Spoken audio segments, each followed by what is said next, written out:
কে যে হায় তোমায় দিল এত রূপ,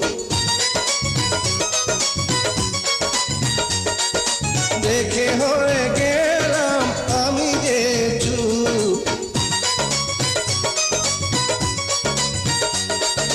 তোমারই জন্য করেছি সাজ, হইও না গো পাগল বন্ধু আজ। তুমি আছো